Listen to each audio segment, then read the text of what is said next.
Netball ni mchezo wa timu unaochezwa na wachezaji 7 kwa kila upande. Lengo kuu ni kupitisha mpira hadi kwa mchezaji aliye karibu na goli la wapinzani na kujaribu kufunga kwa kurusha mpira kupitia pete ya goli iliyowekwa juu ya mlingoti wa urefu wa mita 3.05 futi 10. Sheria muhimu za netball. Idadi ya wachezaji kila timu ina wachezaji 7 uwanjani. Mchezo unachezwa kwa robo 4, kila mmoja ikiwa na dakika 15, hivyo jumla ya dakika zinakuwa 60. Uwanja wa netball ni wa mstatili wenye urefu wa mita 30.5 na upana wa mita 15.25 na umegawanyika katika sehemu 3: sehemu ya kushambulia, sehemu ya kati na sehemu ya kujihami. Ni wachezaji 2 tu kwa kila timu wanaoruhusiwa kufunga magoli: goal shooter, yani inamaanisha GS, na goal attack GA, na lazima wawe ndani ya duara la kufungia wakati wa kurusha mpira. Kupitia mpira, wachezaji hawawezi kukimbia na mpira lazima waupitishe kwa mchezaji mwingine ndani ya sekunde 3 baada ya kupokea. Netball ilianzishwa Uingereza mwishoni mwa karne ya 19 na imeenea katika nchi nyingi, hasa zile za Jumuiya ya Madola kama Australia, New Zealand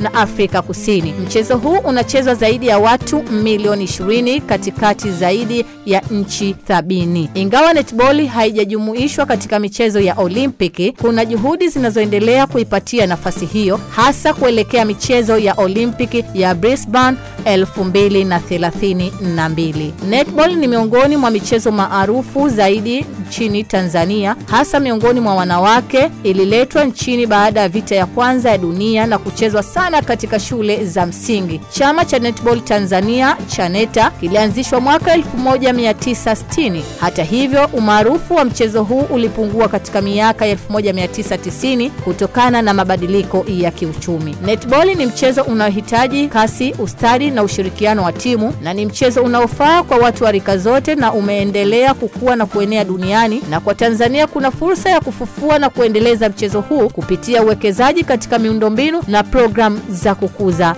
vipaji. Msimuliaji wako ni mimi, Tunu Jumadanga.